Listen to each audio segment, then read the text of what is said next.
Title sponsor. Himalayan Bank Limited. Powered by Nabil Bank. Sangai Agi.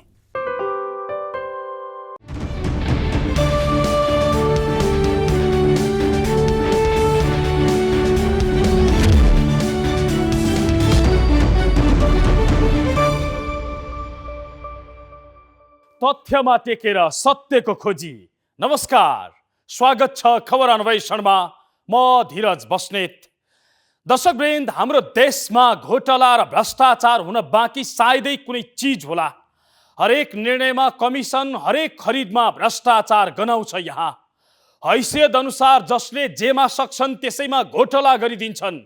भ्रष्ट बन्दै गएको यो देशमा सुन्दै आङ जिरिङ्ग हुने गरी चितामा समेत भ्रष्टाचार हुने गरेको पाइएको छ।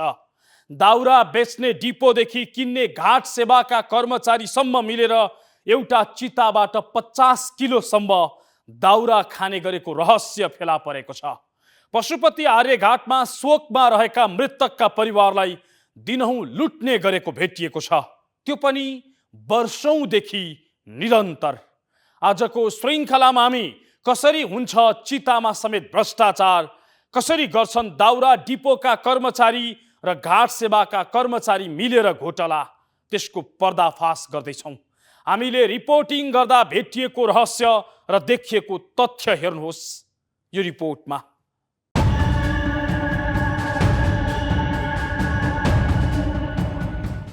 चितामा समेत भ्रष्टाचार सुन्दा जति अप्रिय लाग्छ, वास्तविक तथ्य त्योभन्दा डर लाग्दो भेटिएको छ। पशुपतिनाथ क्षेत्रमा रहेको आर्यघाटमा दैनिक सरदर 50 वटा शव जल्छन्। शव आउनु पूर्व नै सहजताका लागि भन्दै यसरी चिताहरू तयार पारेर राखिन्छन्। तर यसरी तयार पारिएको चितामा समेत घोटाला हुने गरेको भेटिएको छ। घाटका कर्मचारीका अनुसार एउटा शव जलाउन सरदर 250 किलो दाउरा आवश्यक पर्छ। मृतकका आफन्तसँग सोही अनुसार प्रति केजी 12 रुपैयाँका दरले 3000 रुपैयाँ लिने गरेका छन्। तर चिता 250 किलो दाउराको होइन, जम्मा 200 किलोको मात्रै बनाउने गरेको पाइएको छ। अर्थात् पशुपति क्षेत्र विकास कोष अन्तर्गतका घाटका कर्मचारी र वन निगम अन्तर्गतको पशुपति दाउरा डिपोका कर्मचारी मिलेर हरेक चितामा 50 किलोसम्म घोटाला गर्ने गरेको भेटिएको छ।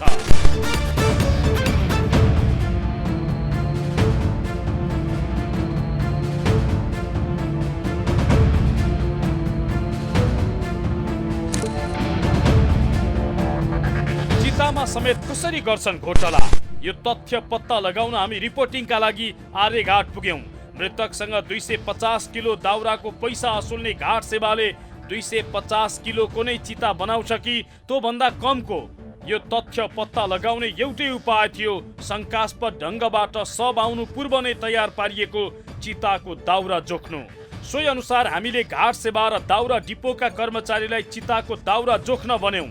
निकै बेरको आनाकानी पछि उनीहरू चिताको दाउरा जोख्न तयार भए र दाउरा उठाएर जोख्नका लागि पशुपति दाउरा डिपोतर्फ अघि बढे।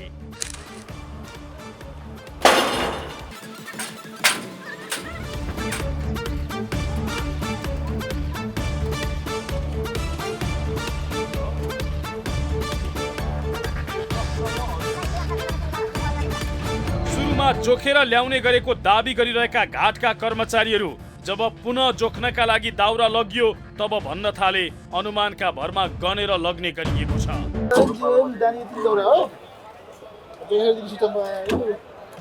जोखेर लाने सिस्टम छैन।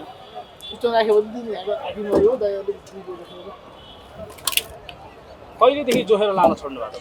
घोटालाको गन्ध कर्मचारीका यी भनाइहरूबाटै आउँछन्। अझै दाउरा जोखेपछि यो कुरा पुष्टि हुन्छ कि यहाँ हरेक चितामा भ्रष्टाचार हुन्छ।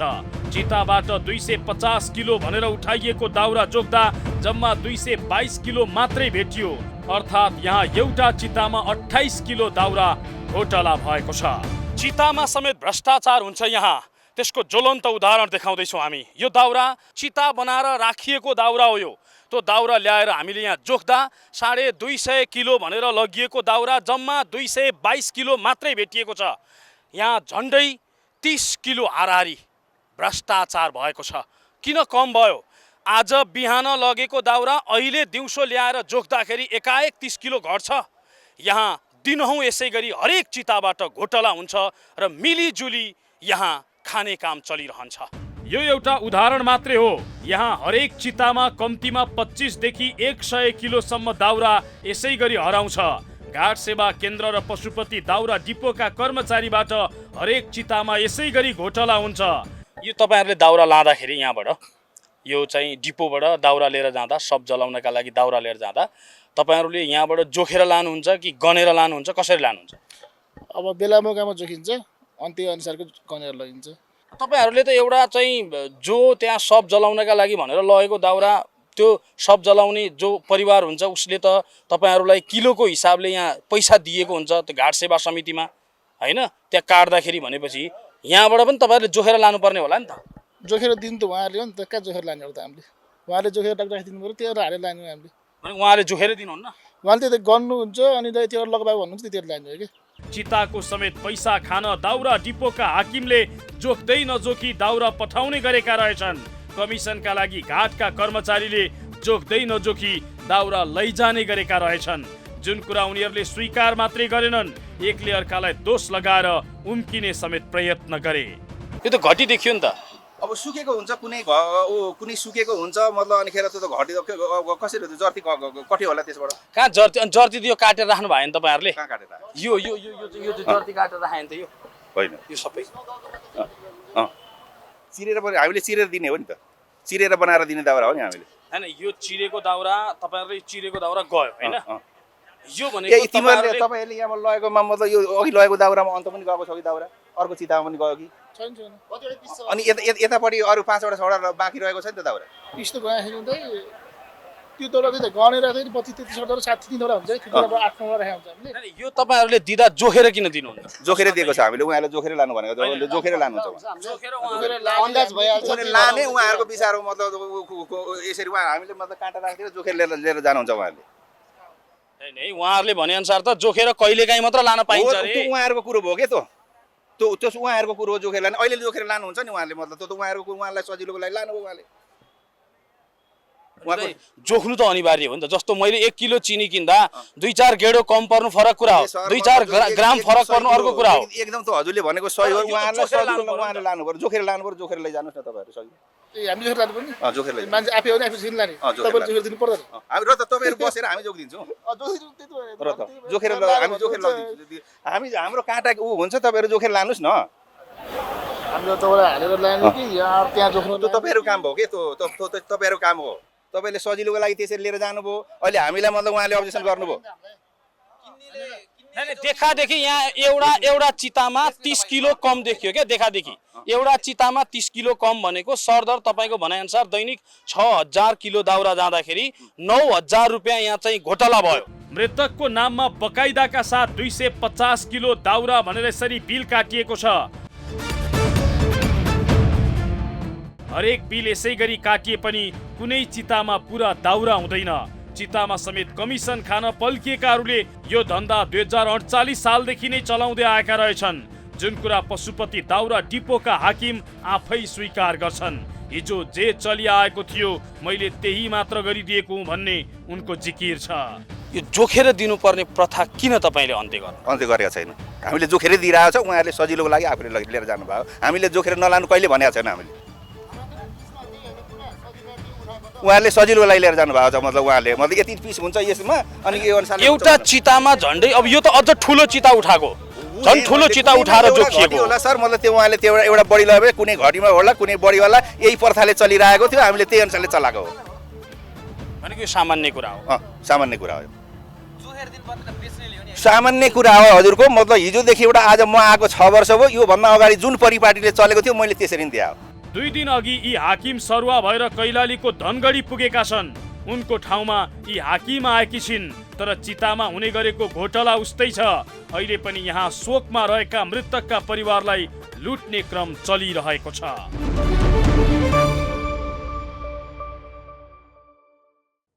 सायद तिनलाई मर्नु पर्दैन जसले चितामा समेत घोटाला गरेर कमाउ धन्दा चलाइरहेका छन्। सायद तिनलाई भगवानसँग पनि डर छैन जसले शोकमा डुबेका मृतकका परिवारलाई समेत लुटिरहेका छन्। सायद हुन्थ्यो भने यो निम्न स्तरमा गिरेर चिताको दाउरामा समेत घोटाला गर्ने थिएनन्। अझै डर लाग्दो कुरा चाहिँ 2048 सालदेखि यसरी निरन्तर लुट धन्दा चलाइरहने थिएनन्। सायद यो देशमा कानुन थियो, काम गर्ने गतिला मन्त्री थिए भने सब र चितामा समेत यो स्तरको भ्रष्टाचार हुने थिएन। अब पनि मन्त्री र कानुनले यिनको धन्दा देख्छन् या देख्दैनन् त्यो हेर्न बाँकी नै छ। चितामा जसरी घोटाला भइरहन्छ यो देशमा, पछिल्लो 10 वर्षदेखि सहकारीका नाममा पशुपतिमा उसै गरी कर्मचारीले गोरख धन्दा चलाइरहेको समेत भेटिएको छ। सहकारीका नाममा कर्मचारीले चलाएको धन्दा देखाउनेछौँ, तर एकैछिनको विश्रामपछि।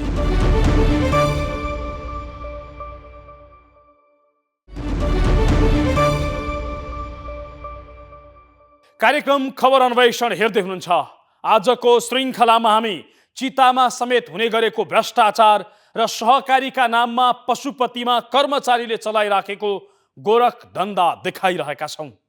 पशुपति क्षेत्रलाई व्यवस्थित बनाउने र गैर कानुनी गतिविधि रोक्ने दायित्व बोकेको पशुपति क्षेत्र विकास कोषका कर्मचारी आफै सहकारीका नाममा व्यापार गरिरहेका छन्, त्यो पनि कौडीको भाउमा पशुपतिको जग्गा र भवन कब्जा गरेर। न सहकारीको हिसाब पारदर्शी छ, न यसले उपभोक्तालाई सहज नै बनाएको छ।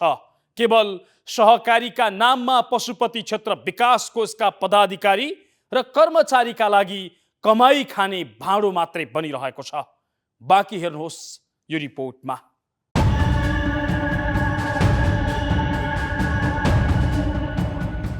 घाट सेवालाई सहज बनाउन भन्दै पशुपति विकास कोषले सहकारी नै चलाएको छ, तर यो सहकारीले सहजता कम, लुटको धन्दा ज्यादा चलाइरहेको भेटिएको छ। पशुपति क्षेत्र विकास कोषका पदाधिकारी र कर्मचारी मात्रै सदस्य रहेको यो सहकारीले मृत्यु संस्कारमा सामानदेखि क्रियापुत्री भवनसम्ममा घोटाला गरेको भेटिएको छ। कौडीको भाउमा पशुपतिको जग्गा ओगटेर सहकारीका नाममा कर्मचारी कमाउ धन्दा चलाइरहेको पाइएको छ। झण्डै पशुपति क्षेत्रको 11 रोपनी जग्गा सहकारीले मात्रै विभिन्न नाममा ओगटेको छ, तर त्यसबाट पशुपतिको कोषमा भने केही लाख मात्रै जम्मा हुने गरेको छ। पशुपति क्षेत्र विकास कोषको काम पशुपतिलाई व्यवस्थित र मर्यादित बनाउनु हो, त्यहाँ रहेका पसल व्यवसायलाई नियमन गर्नु हो, तर ऊ आफैले सहकारी चलाएर व्यापार गर्दै आएको छ। यो भवनलाई हेर्नुहोस्, राज्यको खर्चमा बनेको यो भवन वर्षौंदेखि बिना प्रतिस्पर्धा कर्मचारीको सहकारीले कब्जा गरिरहेको छ, त्यो पनि कौडीको भाउमा। यति भव्य भवनको भाडा मासिक रूपमा जम्मा 33,000 रुपियाँ मात्रै तिर्दै आएको छ, ताकि हिजो आज यति रकममा एउटा गतिलो सटर पनि पाइँदैन। सस्तोमा भवन भाडामा लिएर लाखौं रकम कुम्ल्याएको सहकारीले सेवा सुविधा भने गतिलो दिएको छैन। क्रियापुत्री भवनमा क्रियापुत्री बाहेक परिवारका अन्य सदस्य बस्ने कोठाको हालत भने कैदी बस्ने भन्दा फरक छैन। उनीहरू बस्ने कोठामा न चुकुल लाग्छ न गतिलो बाथरुम नै छ।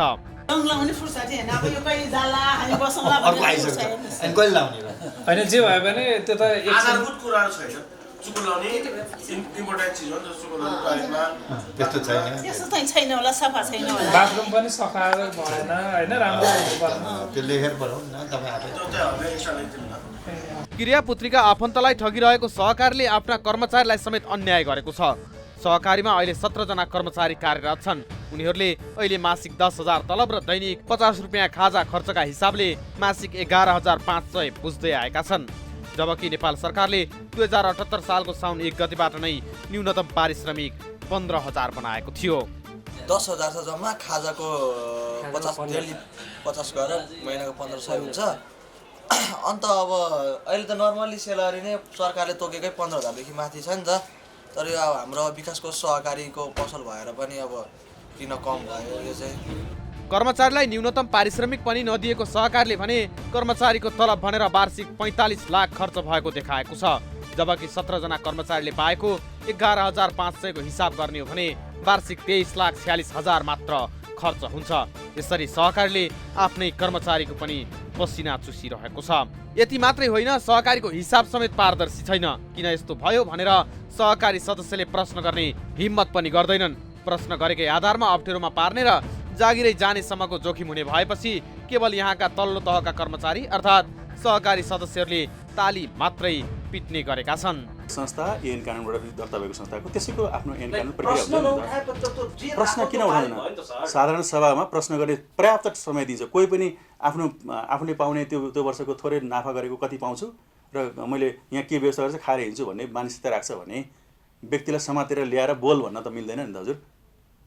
साधारण सभामा ओपन गरिएको हुन्छ, छलफल गर्न चलाइएको हुन्छ, माइक दिएको हुन्छ, ल यसमा सुझाव कसरी गर्ने भने प्रस्ताव गरेको विषयमा मत राख्न दिएको हुन्छ, त्यहाँ कसरी बोल्दैन भने टालेको भन्ने मिल्छ कि? त्यो त स्वतः कुरा होइन। बोल्न डराउन पाइँदैन। सहकारीभन्दा ठुलो सवाल त जागिरको छ नि। त्यस्तो होइन। सहकारीको नाममा चलेको कमाउ धन्दाका विषयमा प्रश्न गर्दा पशुपति सेवा उपभोक्ताका अध्यक्ष तथा पशुपति क्षेत्र विकास कोषका प्रवक्ता रेवती रमण अधिकारी यसले सेवा दिइरहेको मात्रै दाबी गर्छन्। उनी किन पारदर्शी भएन, नियमन गर्ने निकायले नै किन व्यापार गरिरहेको छ भन्ने प्रश्नको भने प्रश्न जवाफ दिँदैनन्। हरेक संस्थामा आफ्नै प्रक्रिया हुन्छ नि त। यो संस्थामा एउटा हायरार्की छ भने त्यो संस्थामा त्यहाँ फेरि त्यो सहकारी ऐनले भन्छ सहकारी सदस्यहरू हरेकको एउटा भोटिङ राइट छ, सबै समान हुन् भनेपछि त्यहाँ यो पदीसँग जोड्नै मिल्दैन। त्यस कारणले हामी के गर्छौँ भने सहकारीको कार्यक्रम छुट्टै हुन्छ। त्यसमा कहिलेकाहीँ कन्फ्लिक्ट अफ इन्ट्रेस्ट हामीले यहाँले भनिरहँदा जस्तै म त सदस्य चाहिँ हुँ, म त तपाईँको प्रमुख भनेर जान कोही चाहनुभयो, मैले अहिले नाम लिन, तपाईँ नआउने भयो, तपाईँलाई नमस्कार छ मैले भनिसकेको छु त। सायद कुनै बेला सहकारीको आवश्यकता थियो होला, तर कर्मचारीको नाममा चलेको सहकारलाई राज्यको सम्पत्तिमा मस्ती गर्न दिनुपर्ने कुनै कारण छैन। केवल कर्मचारी पुस्ने पशुपति लुटाउने काम बन्द गर्नै पर्छ, जुन कुरा स्वयं सर्वसाधारणले पनि भन्न थालेका छन्।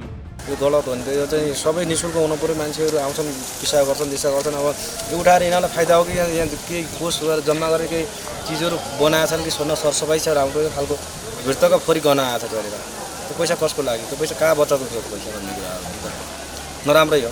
पैसा खाए यिनीहरूले खाए भन्ने छ नि, के हो जस्तो लाग्छ? हो जस्तो लाग्छ।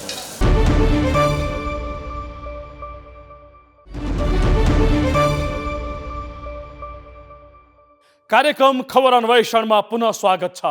आजको श्रृङ्खलामा हामी पशुपतिमा सहकारीका नाममा कर्मचारीले चलाइराखेको गोरख धन्दा र घाटदेखि भगवानको नामसम्ममा मच्चिरहेको काण्ड देखाइरहेका छौँ। पशुपति र आर्यघाटमा विचित्र चलिरहन्छ हरेक दिन। एकातिर चितामा दाउरा नै घटाएर घोटाला हुन्छ, अर्कोतिर सहकारीका नाममा कर्मचारीबाटै लुट धन्दा चलिरहन्छ।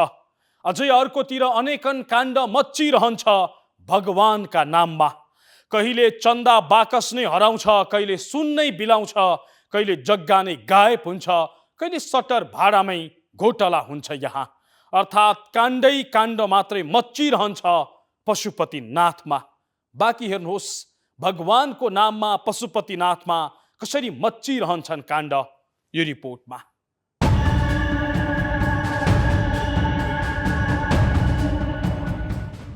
धेरैका लागि मनशान्तिको ठेगाना हो पशुपतिनाथको मन्दिर, तर त्यहीँका केही कर्मचारी र पदाधिकारीका लागि कमाई खाने भाँडो बनेको छ पशुपतिनाथ, जहाँ भगवानका नाममा मात्रै यिनले व्यापार गरिराखेका छैनन्। भक्तजनले चढाउने भेटीदेखि जग्गासम्ममा कमाउ धन्दा चलाइरहेका छन् र पशुपतिनाथलाई काण्डै काण्डमा फसाइरहेका छन्। पशुपतिनाथको चल अचल सम्पत्तिमा यसरी मनपरी चलिरहेको छ कि देख्नेलाई समेत लाज हुने अवस्था बनेको छ। कर्मचारीको सेटिङमा दानपेटीका बेपत्ता बनाइएको छ। कौडीको भाउमा व्यापारीलाई जग्गा सुम्पिएको छ। करोडौं भाडा आउने भवन केही लाखमा दिएर व्यापारी पोसिएको छ। के भए काण्ड? जग्गामा करोडौंको खेल। पशुपतिको गोठाटारमा 534 रोपनी जग्गा छ। त्यहाँको जग्गाको बालुवा ठेक्कामा दिन विभिन्न समयमा चलखेल हुने गरेको छ। अर्बौं रकमको बालुवा भएको उक्त ठाउँमा कुनै व्यापारीलाई भिराएर मोटो रकम कुम्ल्याउन मन्त्रीसम्मले हात धोएर लागि पर्ने गरेका छन्। धन्न उनीहरूको यस्तो चलखेल सफल भएको छैन। 11 किलो सुन नै गायब। पशुपति क्षेत्र विकास कोषका तत्कालीन पदाधिकारीहरूले पशुपति मन्दिरमा सुनको जलहरी राख्दा 11 किलो सुन नै गायब पारेका थिए। त्यस बेलाको मूल्य अनुसार 7,86,46,000 रुपियाँ बराबरको सुन नै गायब बनाइएको थियो। सर्वोच्च अदालतमा मुद्दा विचाराधीन हुँदाहुँदै 2077 को फागुन 12 मा हतार राष्ट्रपतिबाट जलहरी अनावरण गरिएको थियो। यो विषयमा अहिले पनि अख्तियारले अनुसन्धान गरिरहेको छ। धर्मशाला भाडामा घोटाला। पशुपति क्षेत्र विकास कोष ऐन 2044 को दफा 10 मा पशुपतिनाथको जग्गा ती जग्गामा निर्माण भएका भौतिक संरचनाको भाडा निर्धारण गर्ने अधिकार पशुपति क्षेत्र विकास कोष सञ्चालक परिषदलाई दिएको छ। तर पशुपति धर्मशाला भाडामा दिँदा कोष सञ्चालक परिषदबाट स्वीकृति लिएको छैन। यसमा पनि घोटाला भएको आशंका त सतर्कता केन्द्रले नै गरेको छ। प्लेजिङ लाइटिङमा अनियमितता। आर्थिक वर्ष 2076-77 को आन्तरिक स्रोतबाट पशुपति क्षेत्रमा प्लेजिङ लाइटिङका लागि 6 करोड स्वीकृत भएको थियो। यो कार्य पनि व्यवस्थित र पारदर्शी नरहेको भेटिएको छ। यसका लागि बोलपत्र आह्वानदेखि निर्माणसम्ममा अनियमितता भएको छ। सहकारीका नाममा लुट। पशुपति विकास कोषका कर्मचारीले मात्र चलाउन पाउने सहकारी पनि पशुपतिको आँगनमा भ्रष्टाचारको नाङ्गो नाच हो। पशुपतिको क्रियापुत्री भवनलाई सस्तो भाडामा लिएर नाफा कमाउने गरी सहकारीले पसल चलाउँदै आएको छ। कतिसम्म भने त्यो पसलले भाडा बापत वार्षिक 4 लाख अर्थात् मासिक झन्डै 34,000 मात्र भाडा बुझाएर लुटेको छ। अझै अर्को कुरा, त्यही विकास कोषका कर्मचारीलाई नै त्यहाँ पनि तलब दिएर कर्मचारी बनाइएको छ। ती कर्मचारीले विकास कोषबाट र सहकारी दुवैबाट तलब खाने गर्छन्। पशुपतिमा कर्मचारी, पदाधिकारी र मन्त्रीसम्मले यति मात्र काण्ड मचाइरहेका छैनन्। डिजिटल बोर्ड, सटर भाडा र ठेक्कापट्टामा कमिसन, कर्मचारी नियुक्ति र बर्खास्तीमा जलखेल, क्रियापुत्रीसँग घुस लेनदेन, फुलमालामा घोटाला, फुल पसलमा सेटिङ, पर्यटक ठगी, पार्किङमा जलखेल, मन्दिरभित्र दर्शन गराए बापत घुसखोसी, यस्ता अनेकौं काण्ड पशुपतिनाथमा हुँदै आएका छन्। हुँदा चितामा समेत अनियमितता गरेर भ्रष्टाचार गर्ने गरेको पाइएको छ। धेरैका लागि पशुपतिनाथ शान्ति प्राप्ति गर्ने ठाउँ भए पनि यसको संरक्षणका लागि बसेकाहरूलाई भने भ्रष्टाचार गर्ने अखडा बनेको छ। अख्तियारले प्रत्येक निर्णय, खरिद र कारोबारमा गम्भीर अनुसन्धान गर्नुपर्ने खाँचो छ। जोगाउने भन्दा खानेहरूको बिगबिगी भएपछि भगवान नै असुरक्षित हुने गरी पशुपतिनाथमा काण्डहरू मच्चिरहेका छन्। ठाउँ ठाउँमा घोटालाहरू चलिरहेका छन्। सायद तालुकदार, निकाय र मन्त्रीले ध्यान दिन्थे भने दुनियाँलाई आनन्द दिने पशुपतिनाथ आफै छटपटीमा पर्ने थिएनन् होला, भ्रष्टाचारको चङ्गुलमा फस्ने थिएनन् होला। माथि मन्दिरदेखि तल घाटसम्म यो हदसम्मको मन परी चल्ने थिएन होला। पशुपतिमा मच्चिरहेका काण्डसँगै चितामा समेत देखिएको भ्रष्टाचारका विषयमा मन्त्रीले गम्भीर रूपमा छानबिन गरून्। यदि साँच्चै यो देशमा सरकार छ भने मृतकका परिवारको आँसुमा पनि पैसा कमाउन खोज्नेहरूलाई खोजी कारबाहीको डन्डा चलाउन्। हौस् त, आजलाई यति नै। हामी सबैलाई बिदा दिनुहोस्। नमस्कार।